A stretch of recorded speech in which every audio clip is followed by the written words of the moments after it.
Hi, we're delighted to be here today to talk about the art of feminine leadership. This is something that's very close to my own heart, a topic I'm extremely passionate about. And I guess that journey began probably, 30 years ago when I started my first business when I was 24 years old. And I was absolutely passionate about the work of Anita Roddick, who I felt was a real leader, a feminine leader of those times. She's a real forerunner and a living example of this work. Anita Roddick really believed in the strength of feminine principles in business, and she really believed in putting people before profit. She really believed in growing a strong, profitable, successful business, but never ever doing that at the expense of another person, always creating those beautiful win-win scenarios. And she always did business in a way that was ethical and sustainable. Because if something's done in a win-win way, it can last and it can, go on forever. If something's a win-lose, it's not good for one person, and then that relationship will disappear over time or break down. So Anita Roddick, she treated her suppliers, her customers, and her staff members or her team members in exactly the same way. She made sure that all her suppliers were treated fairly. She knew where her products came from, that they were given a fair price. And she also believed in really operating from her intuition. So she made a lot of her business decisions intuitively in balance with looking at the finances and, the balance sheet, of course. So I took those principles into all of my businesses. I've been lucky enough to found 3 businesses and run 3 businesses. 2 of those businesses I successfully sold, and I'm now doing my 3rd business, which is BlissSpot. And I run those businesses based on the art of feminine principles. And these principles to date, even to this day, have often been seen as soft skills, where in my mind, they're not soft skills, they're actually essential skills to the ongoing growth and survival of this planet and the way we are going to take business forward during this time of great change. And one ingredient you do need to run a business based on feminine principles is courage, because you really need to stand behind what you believe in. And that does take strength and courage, because often you're going against cultural norms. So, for example, in my 2nd business, that was a healthy fast food business. It's a vegetarian business based in Sydney in Mossman. And when we took on lots of customer feedback, and that really helped that business to grow and survive and prosper. But we had to draw a line in the sand around our principles. And one of those principles was, many customers said to us, if you put chicken or fish on the menu, your business would make so much more money. I said, but yes, then it wouldn't be a vegetarian business. I wouldn't be standing behind what I really believed in. And that was that we could eat sustainably and really healthily without killing another living being. And that's just my philosophy and values, and I respect other people's values, but that was something that was important for me to stand behind, and it did take courage. But that business grew and survived, and we created a like-minded tribe around it because of our principles and philosophies. We attracted like-minded people. Another thing that happened during that time was that there was the Gulf War. And so I put up posters around the business about peace and humanity and harmony. And one of my, so it was a little bit anti-war. And one of my team members said to me, aren't we going to lose customers over this? And I said, well, maybe, but we believe in humanitarianism, and that war is the lowest common denominator. When all negotiations have broken down, when people aren't talking anymore, they're not mediating, they're actually killing each other to make a point or to go forward. And I believe there are other ways that we can do things, that the word is mightier than the sword. And so we were standing behind that principle. So another thing I think we need to be aware of as a feminine leader is our unconscious bias. And I'm talking actually about our own, because I've been to many talks where people talk about other people's unconscious biases, about investors' unconscious biases towards women, and all those types of things. And I'm sure they're all completely valid. But one of the most inspiring books I've ever read is The Long Walk to Freedom by Nelson Mandela. And he tells this incredible story that he was traveling back from another country into South Africa where Black people were not allowed to fly planes. And he got it on board the plane and he noticed that there was a Black pilot, and he thought to himself, oh my goodness, I hope I'm going to be safe, because as a Black person, I wonder if they're going to be competent enough. And then he did a double take. He, of all people, on himself, had realized how strong his conditioning had been and how that was holding him back. And then because that unconscious belief became a conscious belief, he was able to turn it around and realize that that was a completely ridiculous thought. And so too for women. Like, we've had thousands of years of conditioning that we can't step up, or maybe we can't do it. I'm, in my middle, in the middle of my life. I am a tech founder. Tech is not my strongest point. So I could have a lot of limiting beliefs around that. But it's a matter of being aware of those beliefs and really changing them to ones that do support you. Because even though tech is not my forte, I can hire it in, I can learn about it, I can grow, and I can evolve and develop in those areas. And about feminine leadership too is often not about being more, because a driver for many, many of us is that we're not good enough. I have my own private practice as a counsellor and a kinesiologist, and many people at their core feel that they're not good enough. That's a very common theme. So we try to do more and more and more to prove that we're good enough. But feminine leadership is actually about peeling back the layers, working through our fears, stepping into that part of ourselves that's strong and true and really shining as who we are, and standing by our principles and our beliefs and living our dreams and making that positive life-enhancing difference to the world. So it's not about being more, but it's often about being less, validating and acknowledging our fears. It's completely normal when you're stepping into new territory, doing something that you haven't done before, such as building a business, that fear will arise. And it's a matter of not letting that fear control you, acknowledging it. It's like feeling the fear and doing it anyway.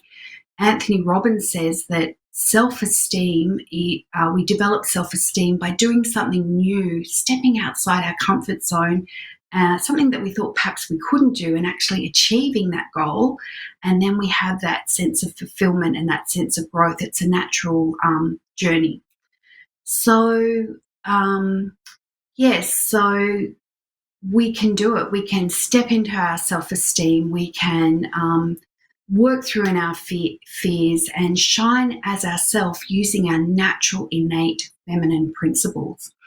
And the beautiful thing about this is it has a gorgeous flow-on effect to everybody that we contact. So if we engage in business in a loving way, which is the essence of feminine principle, I think that love and business can be completely intertwined, completely appropriate. If we treat our staff, our suppliers and our customers from a really good, positive, vibrant energy, that affects how they feel. I believe that in all my businesses, I think, well, we're here for at least 38 hours a week. Let's make those a fantastic 38 hours. And then if people are happy and engaged, that flows on into their life, to their families, to my life, to my family, the people that I connect with.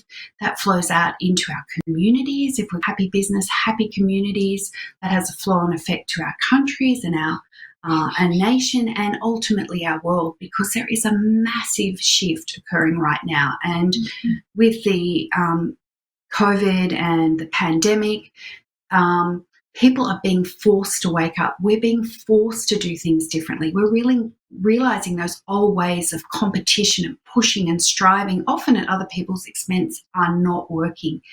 And it's time for women to really step into, embrace their courage, step into their feminine energy, step out and be who they are, not to dominate or not to say that male energy is wrong, because that's very special and it brings a lot to the world in itself, but to walk alongside our male counterparts and provide more balance in the world. So that's what it really is.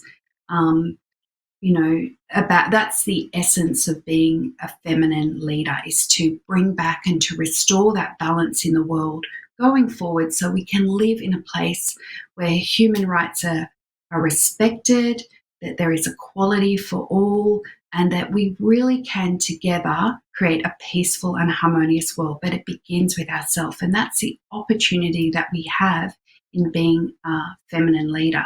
So you've got a comment there from Kim. Oh, thank you. If you want to, I need to get closer to read thank it. You. Diversity at the helm of a tech organisation as a superwoman, Deborah. I'm with you in bringing skills and capabilities to my role as CEO in tech.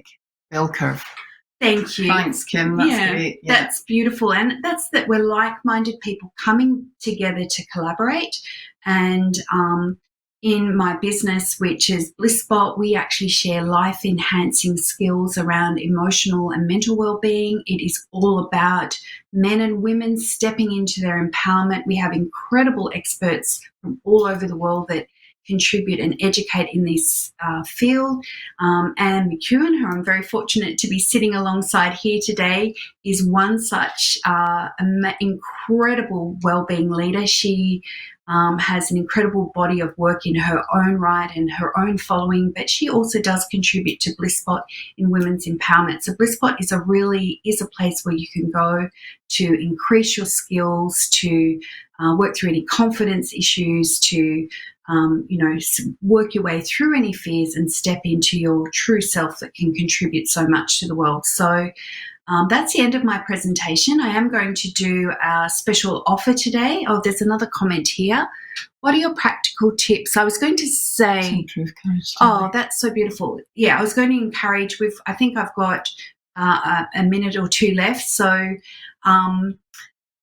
for questions. So my practical tips would be to really put yourself first. It's like a woman on an aeroplane. If you take care of yourself first with the oxygen mask, then you can take care of the children and help others around you. So to develop your own courage, I'm really big on a morning ritual, to meditate, to read something inspiring, to walk in nature, do those things that really fill your cup up. So then you're able to go out and engage in the world in a really loving, heart-centered way from that feminine place. You don't get distracted or let everything else come your way, which can make you feel unstable, where you wouldn't be engaging more from that calm, peaceful place. We've got a few more questions. Do you have any suggestions on how to encourage feminine leadership qualities in the room? I have. Yeah, that's true. Well, you've got to rise above it. That's all I can say. Like, there are women throughout history, even though it's been difficult for women, such as Helen Keller, Florence Nightingale, Ruth Bader Ginsburg, who did the movie. There's a movie about her called On Basis of Sex, which I would highly recommend to women. It's one of my favorite movies, where despite all the challenges, you just have to keep going and have that self-belief and listen to what you know is right, and don't take on that discouragement and don't let it bring you down. Yeah, so have we got any more here?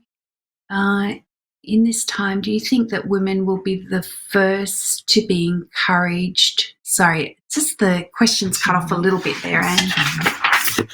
If you can just bring it across a little bit. I just want to make sure I get it properly. To leave the workforce. In this time, I think women will be the first to be encouraged. Oh, goodness, I really hope not, because we need women more than ever, like I say, to step up and provide that feminine energy. And I think there are laws around that, because that would be discrimination. So I certainly hope not. And we're looking, to take the world forward in more life-enhancing ways. So step up for yourself, own your place in the workforce and what you bring to it. And I don't think that we could be discriminated in that way at these times. This is a time of great change, but a great question and something to think about. Trust your instincts. That's so true. Like, women have very strong and powerful instinct. So I was just going to say, to finish off before I hand over to Anne, if you don't mind just putting up the offer that we've got today in the chat. So BlissBot's offering a 33% discount, so you can have access to all our courses, podcasts and meditations. Rather than $149 per year, it is going to be $99 a year, or you can pay monthly for less than $10 a month. For less than a couple of cups of coffee, you can have access to all this wisdom to really strengthen that self-belief, to give you ideas about self-care, your morning ritual, to really support yourself on this journey, because we need you. We need women to step up, step out, own their place, and take this world forward in positive ways. So thank you so much, Anne, for doing that. Hopefully that will go. We might need to take some. Oh, sorry, just having a character problem there. I've said what the offer is, so maybe we can just even put in the last part about the links, the 1 and the 2, or just get rid of all that top part. Sorry, everybody.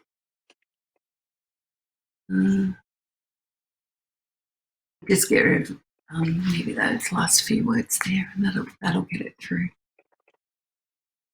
Learning about tech, us tech wizards here, Anne and myself. Well, that's part of being a woman in business, isn't it? Yeah, or being support each other. And that you just have to step up and deal with things when they happen, and that's the difference between someone that can make a success and someone that doesn't. If they get overwhelmed, it's okay. That's us. Beautiful. Great. Well, thank you. No, well, thank you. So Deb and I have done quite a bit of work together, and as she said, I'm actually a coach, and I coach women around sort of stepping up, speaking up, and showing up with confidence in both their business and their life, or the workplace if you're someone that works in corporate. And the reason that I do that is because I myself struggled. I was in corporate as a young woman, and then I was a stay-at-home mum for a lot of years. And during that time, I really lost my confidence. I felt that technology had moved on, the business world had moved on, and I didn't really have anything to offer. And I was sort of full of fear and doubt. And it's funny because we doubt everything but doubt itself. And one of the things that I learned was to be able to say, is what I'm thinking and about myself now, is it helpful? Is it inspiring? Is it true? Is it kind? Because we tend to beat ourselves up. And I think women in particular, we don't ask for help. We don't reach out and say, I'm in need. We plod on thinking that we're the ones that have to do everything. And so I went on this journey of rediscovering my own identity and knowing that I had a lot to give, because I used to work for BP Oil in the UK as a coach for their sales teams. And what I learned through that was that it was never about the product that made somebody successful. It was all around their mindset. And I was just surrounded by capable women who didn't believe in themselves, whether they were mums at school or other friends of mine or people that I came across in my work. And I just thought I wanted to do something to shift that. And the personal growth that's happened as I've grown my business and helped other women do it is phenomenal. So don't be afraid of that growth. Don't be afraid of putting yourself out there. I think a great saying is that there's no failure, only feedback. So when something doesn't work out, to say, okay, it didn't work out. It's not the end of the world. I might have lost a bit of money or wasted a bit of time, but you will have learned. And anything that we learn from builds on to who we become. So it's not about where you're at now or that you're not where you want to be, but that you're on the journey. And so we wanted to talk today about the art of feminine leadership, because the way that women lead, and whether that's in your own business, your family, or even your corporate world, business or job, it's quite different. And this isn't a gender issue in as much as I love men. I've got a beautiful husband and I've got 4 great brothers. But we are wired differently. And you can get some very masculine women and you can get some very feminine men. So it's not about gender, it's about energy. It's about the energy that you bring to your business. And follow somebody that you admire. So at the moment, you'll have noticed that Jacinda Ardern is in the news and she's just been voted back in again. And everybody loves her, but they also admire her. It's not that she's just a nice woman. You know, she's determined. And as Deb said earlier about sticking to your principles about something, like she really knows what she stands for, but she doesn't have to be the number one. She doesn't gloat. It's not about power. It's about embracing. It's about collaboration rather than competition. There's something really nice about her where you know that she's got the concern of the people more than about herself. And whatever your politics, you don't need to agree with what she says, but you know what she stands for. And I think as younger women, we're often we can become conditioned and become kind of people pleasers. You know, it's sort of, you know, you want to keep the peace, you want to look after everybody else. And we're told that, you know, if you're a good girl and you look pretty and you sit down and you're quiet, everybody likes you. And so then when we try and step up and be something different, it's really challenging. And I mean, I've had that in my own family because they liked that I did all the cooking and the cleaning and everything. It didn't really suit them for me to run a business and now not have time to do all the chores. But we had to find ways of working around it. And so we came up with rosters for household duties. And, you know, it was like, well, why is what you're studying more important than what I want to study or start to do? Or why is your hobby more important than my hobby? And it shouldn't be, it should be more equal. So following someone that you admire, I think, is a great thing. Knowing that it's not about power and being number one, but feminine leadership, if you think about it, we're naturally nurturing. You know, we want to care, even like how we collaborate with one another and we're part of female networks where we all contribute to each other's businesses and really believe in that mantra of that we all rise together, that in helping one another, it's not about our individual ego, but it's about better for, you know, for everybody. And there are certain traits that I've noticed, some that I've had to learn, but I see in successful female leaders. And one of them is about being a good decision maker, and a quick decision maker, because I used to really struggle with decisions. And in business and in corporate, you can't afford to waste time. Decisions have to be made to move things forward. Will it always be the right decision? No. But if you don't make any decision, that's what keeps you stuck. So be a good decision maker. Ask for help. Don't try and do everything on your own. It's okay to say, you know, can I get some help? I mean, Jacinda Ardern, we see her husband at everything. He's there with the baby. He's there as the house husband. He's there supporting her. Get yourself a team if you're struggling. You know, even if you end up with one virtual assistant that can just help you with the tasks that are maybe not your strong point. Farm that out. Invest in yourself and your business and step up to be a leader. Know that in everything you have a choice. Like often we feel, oh, well, I don't have a choice because this is happening and that's happening. You do.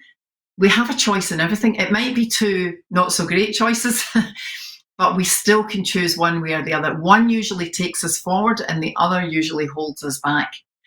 The conscious mind is wanting you to set goals and get going and move forward. The unconscious mind is wanting to keep you safe. You know, the fear, I am afraid of failure, afraid of what will other people think, what will other people say. Do you know what? People will talk about you anyway. So why not give them something exciting to talk about? You know, you're setting up your new business or that you're trying something new, or, you know, don't let that fear get in the way. Often we're our own biggest enemy, so self-sabotage.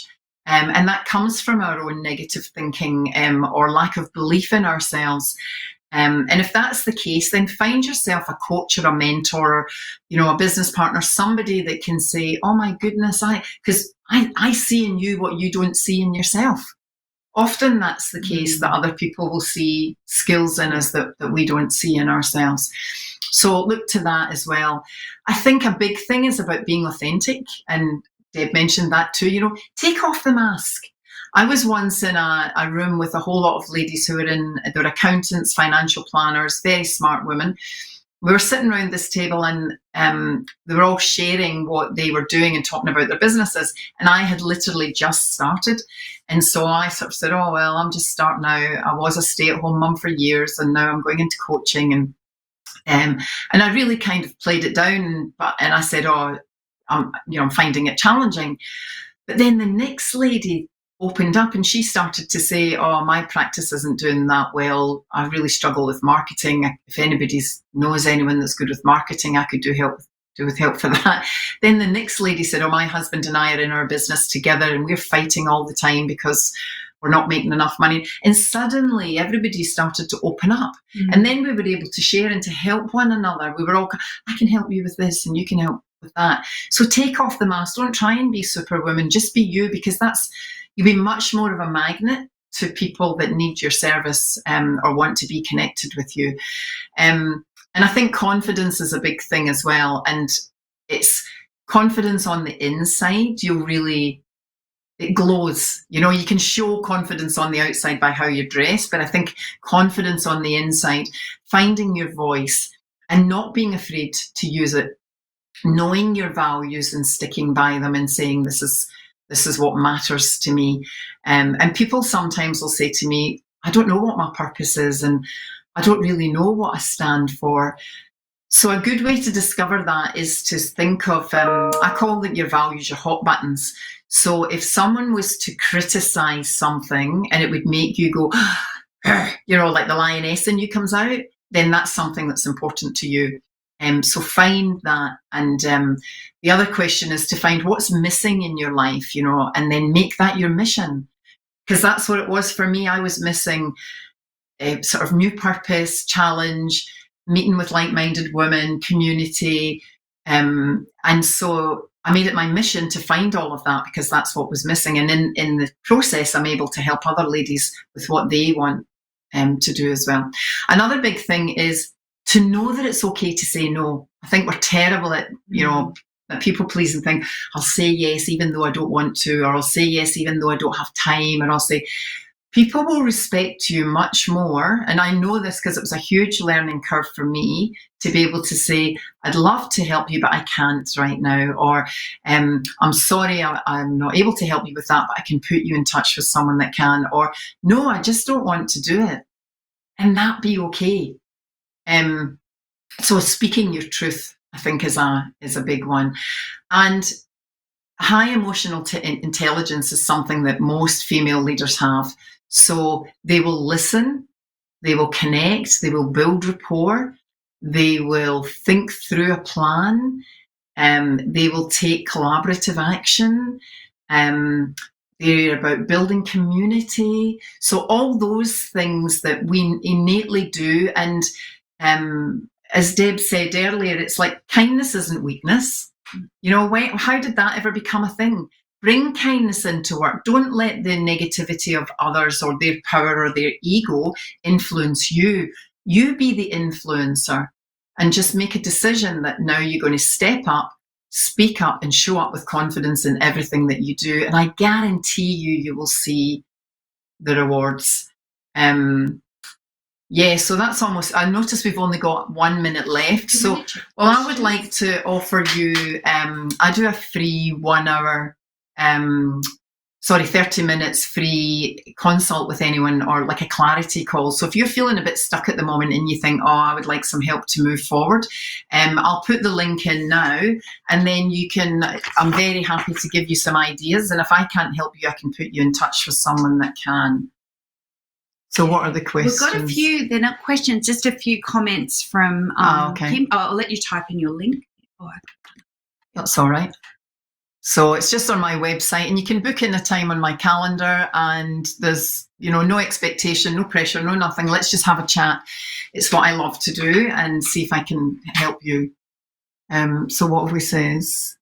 Check out, SheEOs. Yes, I've heard of them. That's great. and don't downplay your capabilities. Women don't expect commensurate pay for their work. It's just what I do naturally. If you do it, get paid for it. Absolutely. That's right. Valuing yourself. Yeah, totally. That's important. And Kim also said to don't get in your own way. And I think Anne and I would both agree with this. Let this generation finally break that imposter syndrome cycle, which is so true. This is our opportunity. And I think the women's movement's been strong for, the last 100 years, but there's still work to do. We can't rest yet. There's still more work to do. And find techniques that help you. So I use NLP. I know Deb does a lot of meditation and centering, and find ways that help you shift your mindset to stay centered, to get in tune with yourself. Find yourself someone that can help you with those things. And I think we're up.